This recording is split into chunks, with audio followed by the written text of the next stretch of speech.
Allez, Karim. Mathéo, bonjour. Bonjour. Déjà, merci de la part des confrères qui étaient à Lens pour t'être arrêté en zone mixte. Parce que, non, mais c'est vrai, c'était important pour nous d'avoir une réaction. Et dans la continuité du match de Lens, est-ce que vous avez mis du temps à digérer tout ce qui s'est passé sur cet événement? Est-ce que c'est digéré? Est-ce que vous êtes reparti sur autre chose? On sait très bien que maintenant on est sur une fin de saison, donc on n'a pas le temps de trop cogiter, on n'a pas le temps de trop penser à ce qui s'est passé le match précédent. Mais bien évidemment, il y a eu une déception parce que c'était un match vraiment primordial pour nous et très important. Donc on était déçus d'être passé à côté de ce match. Mais voilà, maintenant on est totalement focus sur le match qu'on va avoir contre Angers. Ça va être un match très important pour la suite du championnat. On sait que voilà, le match contre Lens c'était aussi un match important pour la suite par rapport au classement final, mais il reste encore 4 matchs, donc beaucoup de choses peut encore se passer. Et comme je l'ai dit, la saison dernière, on l'a vu, ça s'est joué à quelques minutes, quelques secondes. Donc voilà, jusqu'à la fin, on va toujours répondre présent et bien évidemment, j'espère qu'on aura notre objectif en main. Nico. Ah pardon. Juste si tu peux nous dire quelques mots sur Vitinha. Il y a pas mal d'attentes autour de lui. Il n'a pas forcément pleinement convaincu encore. Quel regard tu portes sur ce coéquipier? Déjà, Victor, c'est un joueur qui vient d'arriver, donc bien évidemment, il faut un temps d'adaptation. Il vient d'un championnat qui est totalement différent. Il arrive dans une nouvelle équipe qui fonctionnait très bien, donc c'est toujours difficile de s'adapter directement au début, mais en tout cas, nous on le ressent à l'entraînement. C'est un joueur qui a envie, c'est un joueur qui se bat beaucoup et qui j'en suis sûr va marquer beaucoup de buts ici. C'est un joueur il a des qualités totalement différentes d'Alexis par exemple. C'est un joueur lui qui reste beaucoup dans la surface et qui est là pour finir les actions. Donc c'est vrai qu'il a manqué un peu de réussite sur les derniers matchs, mais nous en tout cas on a une totale confiance en lui. Il faut pas oublier aussi que c'est un jeune joueur, donc c'est pas facile de changer de pays, de changer de culture et la langue il parle quand même assez bien français quand même, mais il peut faire encore des efforts. Mais non, en tout cas c'est un top gars et j'en suis sûr qu'il va beaucoup nous aider. Mais voilà, faut être patient parce que c'est pas facile d'arriver dans une équipe en cours de saison et encore moins dans un championnat différent et dans une culture totalement différente du Portugal. Gilles. Mathéo, bonjour. Tu l'as dit, la fin de championnat peut se jouer à quelques secondes près. Ça peut se jouer aussi à quelques buts, pourquoi pas, même sans manquer de respect à Angers. Est-ce que vous vous dites pas que c'est peut-être le moment idéal pour soigner cette différence de buts Non, pas forcément, parce qu'on a vu qu'Angers, ils ont fait aussi quand même des bons résultats récemment. On sait qu'ils descendent en Ligue 2, donc ils sont beaucoup plus relâchés, ils ont beaucoup plus de liberté sur le terrain et qu'ils ont beaucoup moins de pression aussi, je pense. Donc c'est toujours dangereux de jouer contre ce genre d'équipe. Donc nous, le plus important, ça va être de prendre les 3 points. Et bien évidemment, si on peut marquer le maximum de buts, ça pourra nous aider en fin de championnat. Mais le plus important, c'est d'abord de prendre les 3 points avant de penser à marquer tant de buts. Le plus important, c'est les 3 points, c'est tout. Romain. Salut Mathéo, j'aurais 2 questions s'il te plaît. La première sur Dimitri Payet, il a été convoqué par la commission de discipline, on a compris, on sait comment ça va se passer, donc ça risque d'être son dernier match de la saison, c'est possible. C'est souvent comme ça quand les Olympiens sont convoqués face à la commission de discipline. Je voulais savoir ce que tu avais pensé de sa saison et de sa situation personnelle cette saison à Dimitri.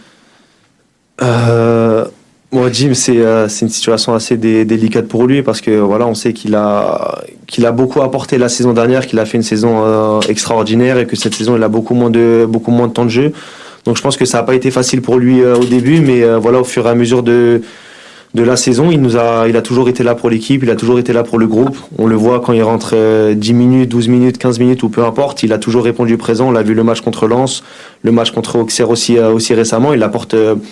Il apporte beaucoup de sérénité sur le terrain de par sa qualité technique, et de par son leadership aussi sur le terrain. Donc bien évidemment, on a toujours besoin de lui, que ce soit sur le terrain mais aussi en dehors. C'est comme tout le monde le sait, le capitaine de l'équipe. Il parle beaucoup avant les matchs, il nous remotive à la mi-temps et c'est vraiment un joueur primordial pour nous.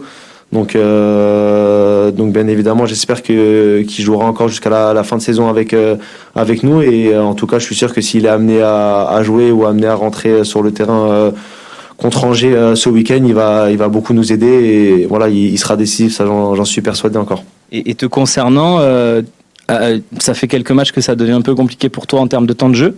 Tu t'en es d'ailleurs peut-être ému auprès de tes dirigeants, mais est-ce que tu as eu cette discussion sincère avec ton entraîneur concernant le temps de jeu qu'il te donne? Est-ce que tu la réclames ou est-ce que c'est pas un truc qui te motive? Non, moi je réclame absolument rien du tout. J'ai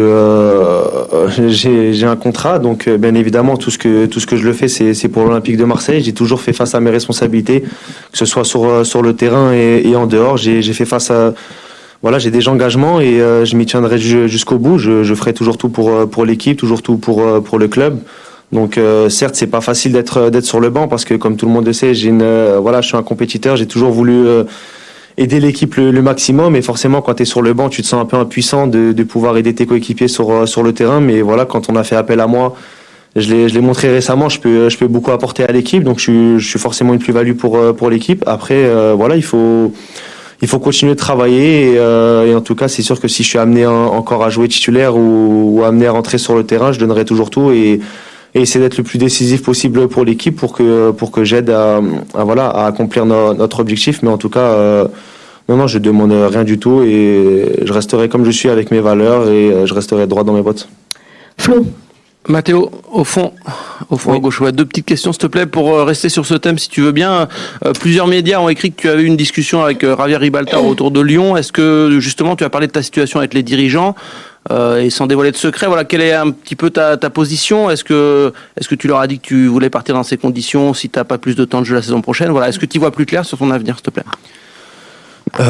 Par rapport à la question, par rapport si j'avais parlé avec Javier Ribalta, oui, j'ai eu une discussion avec lui, mais voilà, comme beaucoup de joueurs ont des discussions avec leur directeur, que ce soit de directeur sportif ou directeur du foot. Donc j'ai une discussion avec lui qui restera privée, mais en tout cas moi j'ai toujours été quelqu'un de sincère, toujours quelqu'un qui dit les choses en face et quand je pense que c'est le bon moment de le dire. Mais en tout cas j'ai eu une discussion normale comme beaucoup de joueurs ont des discussions avec leur directeur et c'est toujours dans le but d'avancer tous ensemble et comme je dis de penser à l'équipe, de penser d'abord à accomplir notre objectif avant de penser à une situation personnelle. Donc moi je ferai jamais passer mon cas personnel avant le cas de l'équipe bien évidemment et j'ai une discussion avec lui, mais pour être honnête c'est une discussion totalement normale comme j'en ai eu plusieurs avec lui ou avec le coach ou avec le président comme avec beaucoup de personnes du club. Et l'autre question Mathéo, ça concerne l'arbitrage. Il y a eu ce but refusé à la grande surprise de beaucoup pour l'OM là et pour Alexis Sanchez. Un communiqué de l'OM aussi pour dénoncer certaines décisions arbitrales, notamment, pas que ça, mais c'était aussi le but. Est-ce que tu estimes toi que l'OM cette saison a été mal arbitré et que vous avez perdu des points qui peuvent peser lourd dans la course à la Ligue des Champions? Vous voulez me mettre dans l'embarras avec vos questions? Non, le club il a fait un communiqué par rapport à ça, donc je vais pas en rajouter. Mais tout le monde peut se perfectionner, nous joueurs, les arbitres, les coachs, les dirigeants, tout le monde peut progresser. Donc tout le monde peut faire des erreurs et en tout cas il faut savoir avancer avec. Et il y a le club qui a fait un communiqué par rapport à ça. Je pense que j'ai pas besoin d'en rajouter plus honnêtement. Jean-Claude. Alors, désolé, je vais prolonger cette question quand même, mais comment vous vivez, vous, les joueurs, ces situations avec des polémiques arbitrales et, par exemple, est-ce que vous regardez les nominations d'arbitres sur les matchs? Est-ce que vous vous dites, c'est un tel ce week-end? Comment ça se passe dans le groupe par rapport aux arbitres? Non, honnêtement, on regarde pas forcément. En tout cas, moi, non, je regarde pas qui sera l'arbitre du week-end. Je le regarde à l'échauffement une fois qu'on est sur le terrain. Mais après, peut-être que d'autres joueurs voient les choses différemment. Mais non, en tout cas, je pense pas qu'il y ait forcément un arbitre qui arbitre plus mal qu'un autre pour une équipe. Après, comme j'ai dit, tout le monde peut faire des erreurs. Nous, sur le terrain, les joueurs, on en fait. Les arbitres peuvent en faire aussi beaucoup dans la saison. Ça coûte des points à certaines équipes. Donc voilà. Mais en tout cas, j'espère bien évidemment qu'au fur et à mesure du temps, il y aura une progression pour tout le monde. Fabrice. Mathéo, bonjour. Bonjour. Je reviens à toi. C'est vrai que ces derniers temps, tu as beaucoup moins débuté les rencontres. Tu disais que c'était pas facile. À quoi est-ce que tu te raccroches dans ces moments-là? Qu'est-ce que tu te dis? Et est-ce que tu penses que le fait que le coach te fasse évoluer un cran plus haut, est-ce que tu penses que ça te dessert aussi quelque part? Non, pas forcément, mais bon, honnêtement, voilà, je pense que ma meilleure position, elle est dans le double pivot au milieu de terrain. C'est là où je pense que je peux aider au mieux l'équipe et où mes caractéristiques footballistiques répondent au mieux à une position. Mais voilà, en tout cas, comme j'ai dit, ma situation personnelle, elle passe après celle de l'équipe.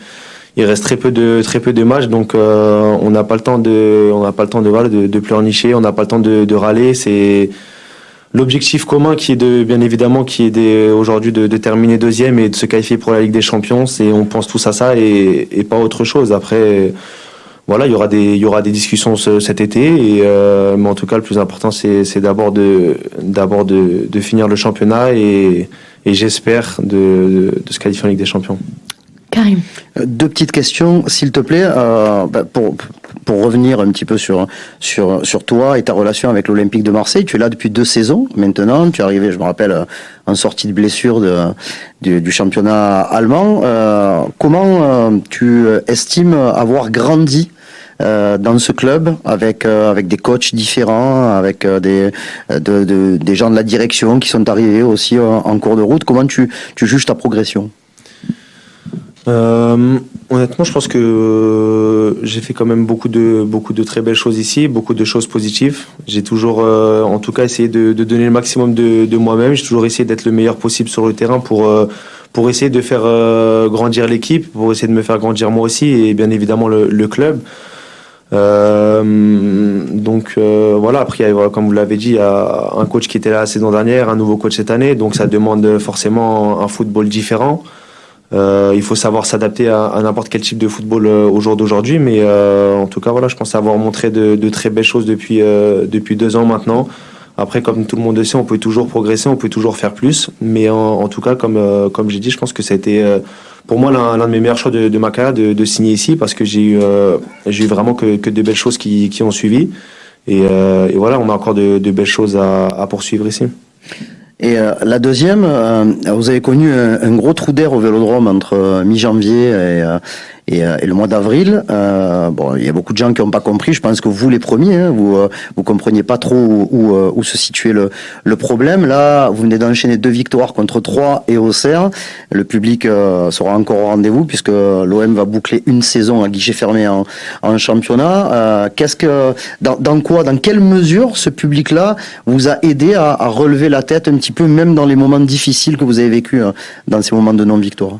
Déjà, c'est quelque chose d'extraordinaire que pendant toute une saison, on est le stade qui est full à chaque match. C'est vraiment une magnifique sensation, en tout cas pour nous joueurs sur le terrain. Donc c'est pour ça qu'on essaie de leur redonner au maximum du plaisir et bien évidemment des bons résultats. Donc forcément, ça nous attriste un peu plus quand on perd à domicile ou quand on fait des mauvais résultats, parce qu'on sent vraiment la ferveur et donc ça, bien évidemment, on est tous très très énervés après un mauvais résultat à domicile, mais en tout cas on peut le voir, même quand il y a eu des mauvais résultats, ils ont toujours été là, ils ont toujours continué à nous supporter, alors que peut-être ils auraient pu réagir différemment.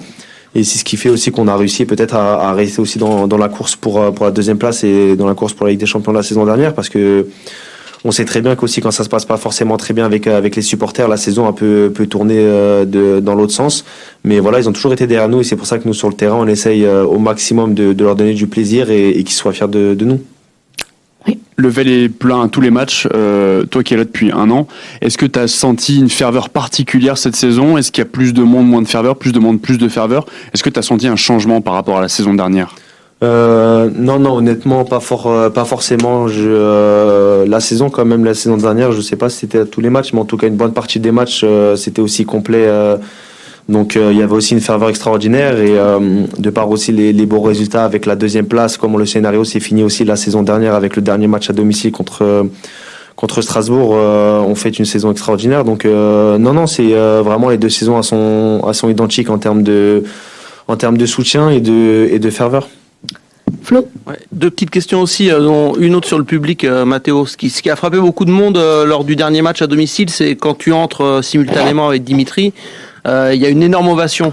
Est-ce que très franchement, ça fait pousser des ailes? Est-ce que ça vous a galvanisé? On a eu le sentiment qu'un nouveau match démarrait sur les 15-20 dernières minutes là avec vos 2 entrées. Est-ce que franchement tu l'as ressenti toi aussi en entrant? On a senti un peu plus de confiance. Peut-être quand on est rentré, on avait un peu plus la maîtrise du ballon.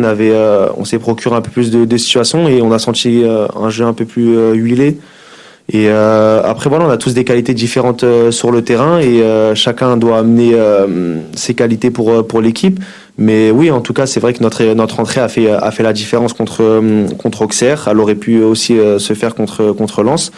Mais voilà, en tout cas, c'est vrai qu'on a senti vraiment, quand on est rentré sur le terrain de la part du public, on a senti un grand amour. Et non, bien évidemment, ça donne des frissons quand tu rentres sur le terrain et que tu vois tous les supporters se lever et t'applaudir.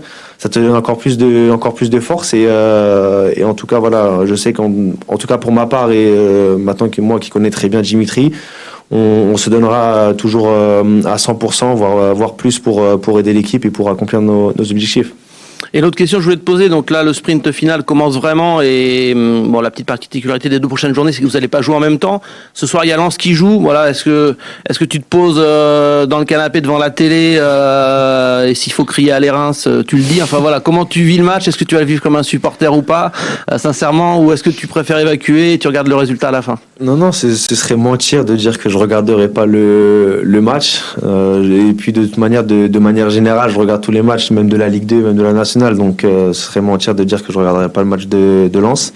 Donc oui, bien évidemment, on va espérer un faux pas de leur part. Mais voilà, avant de penser à Lens, maintenant il va falloir penser à nous et penser à nous déjà récupérer les 3 points. Ce serait déjà bien. Fabrice? Mathéo, samedi à Lens, on a vu 2 équipes un peu différentes entre la première mi-temps et la deuxième, notamment avec la sortie d'Alexis Sanchez. Est-ce que tu peux nous expliquer tout ce qui vous apporte Alexis quand il est sur le terrain? C'est un joueur de classe mondiale. C'est un joueur qui nous apporte beaucoup de sérénité dans les 30 derniers mètres. Il a marqué déjà quand même beaucoup de buts de ces saisons. Il est beaucoup décisif pour nous. Et il nous fait beaucoup de bien quand il est sur le terrain, aussi par le pressing, parce que voilà, bon, avec le nombre d'années qu'il a fait en professionnel, je pense que les pressings il les maîtrise quand même plutôt bien. Mais c'est un très grand joueur qui nous apporte beaucoup de sérénité sur le terrain et c'est vrai que de ne pas l'avoir sur le terrain, c'est un atout en moins pour l'équipe. Mais voilà, en tout cas, il s'est bien entraîné aujourd'hui. J'espère qu'il sera prêt pour le match contre Angers, parce qu'il a encore quelques buts à aller chercher cette saison. Allez, carrément termine. Avant de poser la dernière question, tu sais que si tu aimes les matchs de National, je t'invite lundi soir à venir voir le match à Martigues contre Nancy, pour le match peut-être qui pourra amener Martigues en Ligue 2.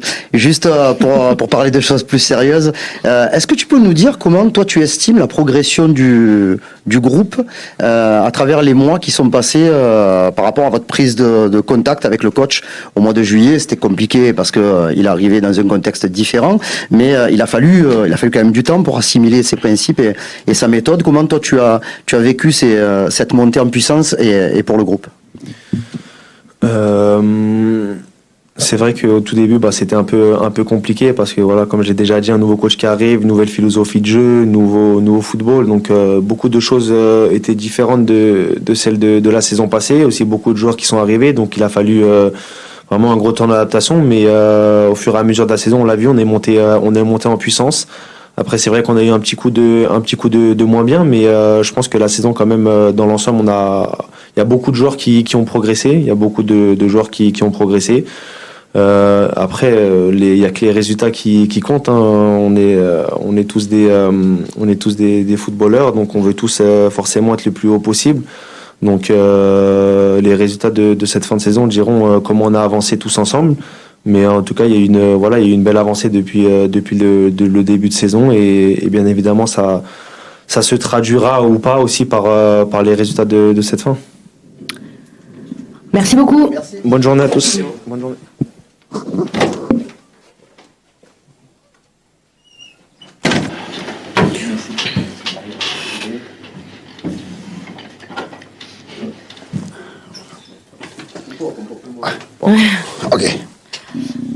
Ok, on va la faire en anglais aujourd'hui. Hein. Eh oui. Karim. So English. English. Hello, mister. Hello. J'ai 2 petites questions. La première, je voulais savoir comment vous avez vécu, vous, cette semaine qui suit le match de Lens. Est-ce que la déception a été facile à digérer? So first question, we have two questions, but the first one is how did you live this week after the bad result against Lens? Was it easy to digest this bad result? Oh, of course, we were sad. Me as a whole team, we wanted to make one good result. Unfortunately, it didn't happen. So in the start, we were a little bit sad. After we need to look forward to immediately prepare the game because there are still 4 games to play, a lot of points. So we need to play our cards in best possible way. Alors bien sûr, on était tous tristes, hein, moi aussi, l'équipe. Après ce mauvais résultat, on aurait aimé avoir un bon résultat. Malheureusement, on n'a pas pu. Donc au début, c'est vrai qu'on a été triste assez rapidement, mais ensuite, eh bien, on doit très vite regarder de l'avant parce qu'on doit vite se préparer. On a encore 4 matchs à jouer, donc il y a beaucoup de points à jouer. On a aussi nos cartes à jouer dans cette fin de saison. Ce matin, nous avons pu assister à une vingtaine de minutes de l'entraînement. Samuel Gigot n'était pas là. Est-ce que ça entérine un forfait pour le match de dimanche? Et par contre, les nouvelles semblent être plutôt bonnes pour Alexis Sanchez qui semblait s'entraîner sans aucun problème. So this morning we saw like 20 minutes of the training session. We saw that Gigot wasn't there. So does that mean that he's going to be out for the game on Sunday? On the other hand, we have good news, it seems, with Alexis. He trained normally today, so it seems like he's okay. Yeah, Alexis is okay, and someone we will see for tomorrow. He will try tomorrow, and then we will decide. Oui, donc Alexis va bien, et concernant Samuel Gigot, on verra demain. Il va essayer de s'entraîner, on prendra une décision. Jean-Claude. Bonjour. Le match à Lens a été marqué par une polémique arbitrale. Le club a fait un communiqué. Comment vous vivez, vous, ces décisions défavorables pour votre équipe par rapport à votre carrière de joueur et d'entraîneur? Comment vous avez appréhendé ces décisions qui ne vont pas dans le sens de vos équipes? So during the game against Lens, there was like a refereeing decision who's like a big. It made all the titles on the press. The club published a statement about it. How did you live that? How do you feel about it? You were also a player and a coach now. So how do you digest this kind of decision? What do you think about it? No, there's no necessary that me speak now about that. What I wanted to say after the game, I said, and then it was a statement of the club. So I will not comment anymore these things. Alors, je pense pas que ce soit nécessaire que je parle de ça. J'ai dit tout ce que j'avais à dire après le match et puis le club a publié un communiqué, donc je vais rien ajouter à ce niveau-là. Fabrice. Bonjour.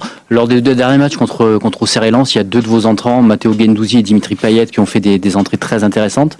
Est-ce que leur performance, est-ce que ça peut redistribuer les cartes sur les 4 derniers matchs et vous inciter à leur donner un peu plus de temps de jeu? So during the last 2 games, you had against Auxerre and Lens, you had players coming in during the game. They changed a bit the game. Does that mean that maybe you're considering changing for the next the last few games remaining this season? Maybe give them more time, more game time? No, that we will see. I will decide tomorrow, like always, and I will communicate before the players. But that's the truth. That last 2 games, the players who come from the bench. They give something extra. It's very nice and it's very comfortable for me as a coach because during the year didn't happen too much times that the players from the bench make a really difference. Alors bien, on verra demain concernant ces joueurs, hein, comme je le fais d'habitude. Mais c'est vrai que sur les 2 derniers matchs, les joueurs qui sont entrés depuis le banc de touche nous ont amené ce petit plus et c'est quelque chose de très important et de très bon pour moi en tant qu'entraîneur parce que c'est vrai que cette saison n'a pas eu beaucoup ça. Flo. Coach, bonjour. Je voulais vous parler de Ruslan Malinovski. J'ai le sentiment, je pense que d'autres le partagent, qu'il est dans une moins bonne période que quand il est arrivé à l'OM où on avait vu un certain volume de jeu, sa capacité à peser offensivement. Voilà. Est-ce que vous partagez cet avis et que se passe-t-il avec Ruslan Malinovski? So I wanted to ask you about Ruslan Malinovski. It seems that he's not living like a good period or a good moment during now at the club, at least less than when he started. He gave bit more on the pitch when he started playing for you. What do you think about him, and what do you think about this? Oh, last game, second half, he lose 2-3 balls. I think in Lyon he made one very good game. It's a player we wanted to him because he has a lot of good skills. He has fantastic mentality, shoot, understanding of football. Of course, coming in one big club, bringing also some other kind of pressure, you know, and as every player, he needs some time to adapt, even for different league, because he's coming from the Italian league and coming in big club bring some consequences like is normal. But I believe a lot in him. I believe in his football and also human skills, because in the end the mentality, the work ethic is also important, not only the football quality. Alors c'est vrai qu'en deuxième période il a perdu 2-3 ballons importants, mais par exemple je pense qu'il a été très bon contre Lyon. C'est un joueur qui a beaucoup de qualité, on le sait. On aime aussi beaucoup sa mentalité. Il a une compréhension du football aussi très importante. Mais voilà, c'est ce qui se passe aussi quand on arrive dans un grand club. Il y a plus de pression, et puis ça arrive à tous les joueurs. Tous les joueurs ont besoin de s'adapter quand ils changent de club. Et puis là, il change également de championnat, parce que lui il jouait en Serie A, il arrive dans un grand club, donc c'est normal qu'il y ait aussi des conséquences à ce niveau-là. Moi personnellement, je crois beaucoup en lui, je crois en ses qualités footballistiques, mais aussi beaucoup en ses qualités humaines, sa mentalité, son éthique de travail. C'est quelque chose aussi de très important, et pas que les qualités footballistiques. Romain. Bonjour Igor. Une question sur la dimension de l'Olympique de Marseille. Vous êtes arrivé au club depuis plusieurs mois, ça fait depuis le début de saison. Est-ce que ça y est, vous avez quelque part assimilé que c'était un club à part dans le championnat de France? J'entends sur l'arbitrage parfois, sur aussi l'implication des adversaires quand ils vous jouent. C'est souvent le match de l'année pour eux. Est-ce que cette dimension-là du club différent, vous êtes d'accord déjà avec ça, et est-ce que vous l'avez assimilé complètement? So a question about the Olympique de Marseille as a club. You've been here for a few months since the beginning of the season. Did you understand now what Marseille means, or what Olympique Marseille means in France? Obviously, I'm talking about how the referees play against or decide against Marseille, how the rivals plays against Marseille. They play like it's like the best game of the year for them. Do you understand this, and do you agree with what I'm saying? No, I didn't understand the question. You know, you make one comment which is very profound. You know, I need to go in details there, because you speak about referee, you speak about opponent, you speak about fans, you speak about everything. You know, I have my idea about this, but these are separate things. You were speaking. The pressure in everywhere is big, and then I agree, and it's more or less what I supposed is it, you know. This is my answer. Alors, je pense que c'est une question très profonde. On parle d'arbitrage, on parle de l'adversaire, on parle des supporters, on peut parler de beaucoup de choses de l'Olympique de Marseille en tant que club. Moi, bien sûr, j'avais une idée, j'ai mon idée sur tout ça, mais je pense que ce sont des choses qu'il faut aussi séparer. Ce sont des choses différentes. Mais c'est vrai que je connaissais bien sûr la pression à ce niveau-là. C'est vrai que je suis plutôt d'accord avec vous.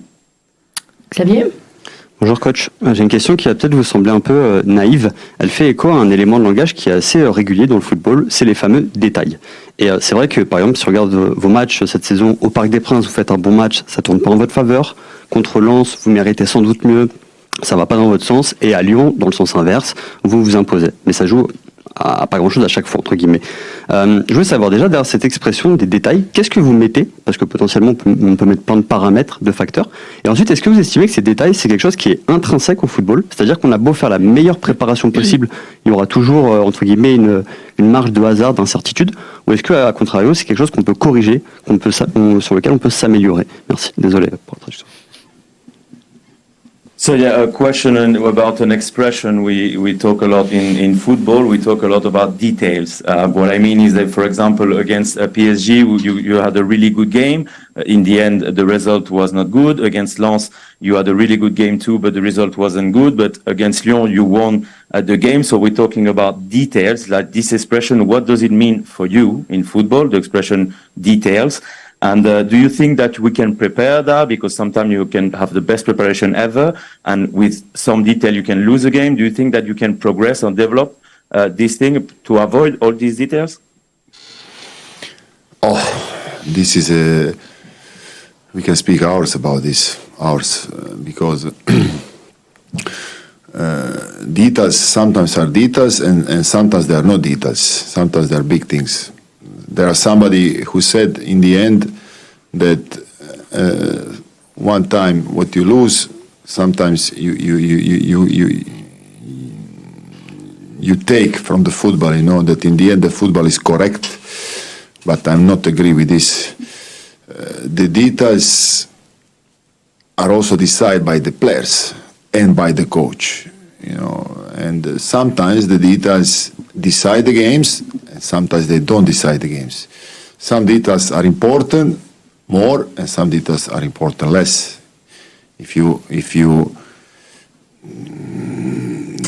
think, you know, the details, it's in 1 year. I can remember now 2 details. It's Sead Kolasinac opportunity against Tottenham or goal of Sanchez annulled. These are 2 details, they can change the whole year. So they are important also. But in the end, you know, the thing is that you need to work on the things you can change to progress with your players, to avoid that in that details happen the things you don't want that happen, you know, like it's a key is that you work on the things you can do. Also choosing the players, they don't make mistakes. When it's the details that they make better, you know, and those players who have to progress, of course. So when you speak about details, we don't speak about details. We speak about big things in the one game, eh? Because one wrong pass is a detail, but if somebody make a wrong pass, there is a reason why he made this wrong pass. Eh? So this is a very, very nice theme to speak about, but we don't have now time to speak. Alors on pourrait parler des heures sur ça parce que un détail, ça peut être un petit détail ou ça peut être quelque chose de très gros. Une fois, il y a une personne qui disait, par exemple, sur une saison, le foot, finalement corrige tout à la fin de la saison. Une fois tu perds, une fois tu gagnes, mais ça s'équilibre. Moi personnellement, je suis pas vraiment d'accord avec ça. Après, des détails, ça peut être aussi les joueurs, ça peut être les entraîneurs. Un détail peut décider ou pas un match. Moi, par exemple, sur cette saison, je peux vous donner 2 détails qui ont décidé des matchs. Par exemple, l'occasion de Kolasinac face à Tottenham et le but annulé d'Alexis Sanchez. Ça, oui, ce sont des détails qui peuvent changer une saison. Après, au final, je pense que ce qu'il faut faire, c'est travailler sur ce que nous, on peut changer pour éviter ces petits détails. Donc c'est clé, c'est quelque chose de clé, de très important pour nous, de travailler sur tout ça. Ensuite, il y a bien sûr le choix des joueurs, essayer de trouver des joueurs qui font peut-être plus ou moins d'erreurs, mais bien sûr tout le monde peut progresser à ce niveau-là. Donc pour moi, en fait, quand on parle de détails, on parle pas vraiment de détails, on parle de choses très très importantes. Une mauvaise passe, ça peut être un détail, c'est vrai, mais une mauvaise passe, il y a une raison aussi pourquoi cette mauvaise passe a été faite. Donc je pense que c'est un très bon sujet qu'on peut discuter, mais à mon avis, on n'a pas assez de temps pour le faire. Karim. Coach, il reste 4 journées, vous n'avez plus votre destin en main et vous jouez un match donc qui sera important dimanche soir contre une équipe qui est déjà reléguée en Ligue 2. Est-ce que ça change quelque chose pour vous ou pas du tout?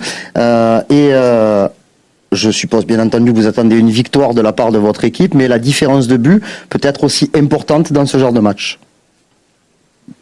So we have 4 games remaining. It is not in your hands anymore to finish second this season. Obviously, you have an important game coming on Sunday against a team that is already that they're going to be relegated at the end of the season. Does this change anything for you before this game? And obviously, we know you expect a win for this game on Sunday. But do you think that the goal difference also can be important at the end of the season? If it will be, it's possible that also that can decide. I already spoke with the players about this. We need to do our best, try to win all 4 games, and hoping that they take a 1 draw or 1 defeat. I believe this will happen, and we need to be ready for that. Oui, donc je pense que ça pourrait se décider à la différence de but. J'en ai d'ailleurs parlé, j'ai parlé avec les joueurs sur ça. Nous, ce qu'on doit faire, c'est faire notre possible pour gagner les 4 matchs et puis espérer un match nul ou une défaite de notre adversaire dans la course à cette qualification. Et moi, personnellement, je pense que ça peut arriver. Jean-Claude. 2 petites questions, s'il vous plaît. Matteo Guendouzi disait tout à l'heure que tous les joueurs avaient progressé à votre contact. De votre point de vue d'entraîneur, quels sont ceux qui se sont le plus améliorés et en quoi ils se sont améliorés? Et ma deuxième question, c'est sur... je la poserai après.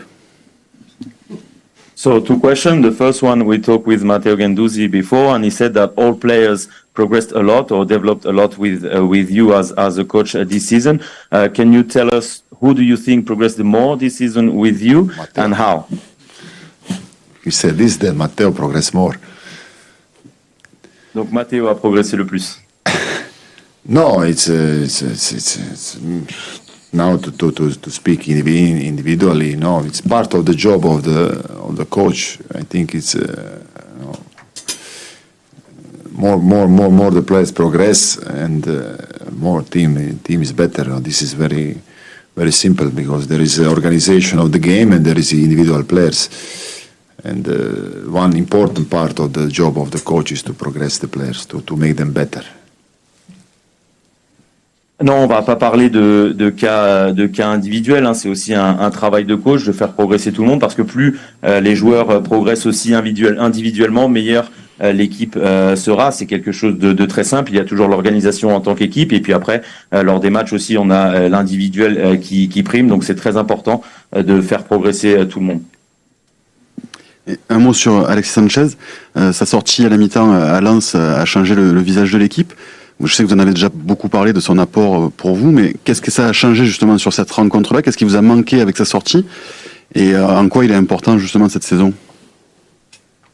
And the second question is about Alexis Sanchez. When he came off of the pitch during halftime against Lens, the game changed in the second half. So you always you talk already what Alexis Sanchez brings to the team. But what do you think changed when he went out in this game, and how can you qualify what he brings to the team this season? How I can qualify? What do you think he brings to the team in this? No, he's a key player of our team. Change the game, the football change in Olympique Marseille when he play, when he don't play, because he's other level of player. It's a player that sometimes maybe we don't even give attention on his level of the player because he's one very normal, humble guy. He don't behave like a star, but for me, after these aliens that are Messi, Ronaldo, I don't know, Mbappe, and who was now Haaland, after these aliens, he's there. He's that level in the world, of his football skills. He's the player who is impossible to substitute, and every team in the world when he go out will feel this. So we also felt.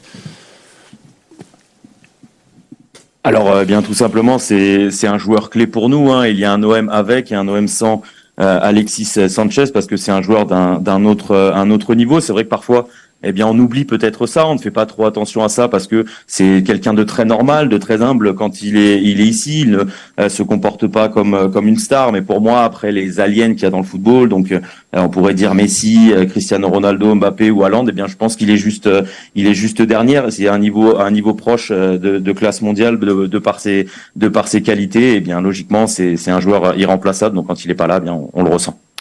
Xavier ? Ouais, coach, j'ai une deuxième question par rapport à une thématique qu'on a beaucoup abordée cette saison, c'est la dimension physique. Et je voulais savoir, est-ce que selon vous, dans le foot moderne, les joueurs doivent avoir des caractéristiques physiques en fonction de leur poste? Je caricature volontairement. Est-ce qu'un gardien doit faire plus d'1m95 et être imposant? Est-ce qu'un défenseur doit faire entre 75 et 80 kilos et mesurer plus d'1m80? Est-ce qu'un attaquant doit nécessairement peser sur une défense adverse? Est-ce que vous estimez que c'est, entre guillemets, c'est quelque chose de viable ou à l'inverse, ce sont des préjugés, des clichés qui finalement ne signifient pas grand-chose? Merci. So we're going to talk about the physical subject or physical approach of this modern football. Do you think that the players have to be physically the same according to their position? I mean, for example, do you think that a goalkeeper has to be almost 2 meters and like a big goalkeeper? Do you think that central defender needs to be also a big guy and a striker needs to be like a striker running everywhere? Do you think it's like this, or do you think are just cliches? No, two things I want to say. One is they need to be best possible, because goalkeeper, small, tall, black, white, or fast or slow, it need to be best possible one. That's the key. Second, the football is going in the direction that it's more rhythm, more running, more. So everybody need to be athletes. So the guys who are walking, who are cannot play anymore.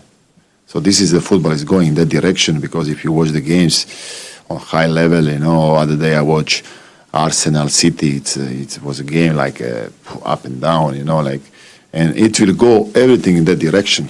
The sport is going in that direction. The human beings, they are faster, stronger, and the coaches are always the better, so they want to use everything from the team, The coaches understand that if the team can run 120, it's normal that they run 120, they don't run 105 because they have more possibility to win if they run 120. So everything is going in that direction. So that's the profile that will be in the sport in next 10 years in football. It's already now, but in the next 5 years it will be even more. Alors, je voudrais dire répondre deux choses. Déjà, en fait, le joueur doit tout simplement être le meilleur possible. Un gardien qui soit grand, petit, rapide, lent, il faut juste que ce soit le meilleur gardien possible. Aujourd'hui, le football va dans cette direction. Il faut courir plus, il faut être plus athlétique. Maintenant, les joueurs qui marchent ou qui ne font pas d'efforts sur le terrain, bien généralement, ils ne jouent plus beaucoup. C'est la direction que prend le football. On voit ça en haut niveau, par exemple.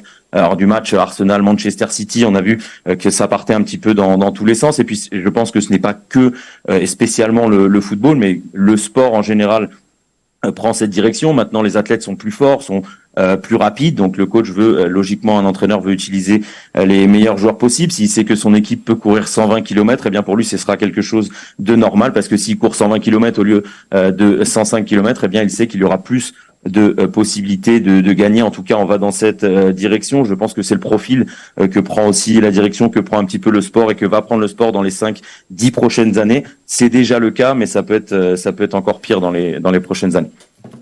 Allez Karim, on termine avec toi. Always finish, Always. All'inizio e finito. Est-ce que vous pouvez nous parler juste sur les 2 derniers matchs à domicile, vous avez changé une partie de votre animation offensive avec un nouveau trio, Vitinha, Alexis et Cengiz Ünder. Donc vous avez mis du temps pour les faire jouer ensemble.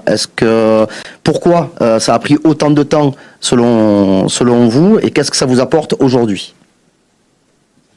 So we talk about the last 2 home games. We saw that you change a bit your attacking approach during these 2 games. You change a player. You have this trio in front with Vitinha, Alexis, and Cengiz. But it also took time to put these 3 players together. Can you explain why, and what do you think they bring playing together? Tomorrow, Sunday.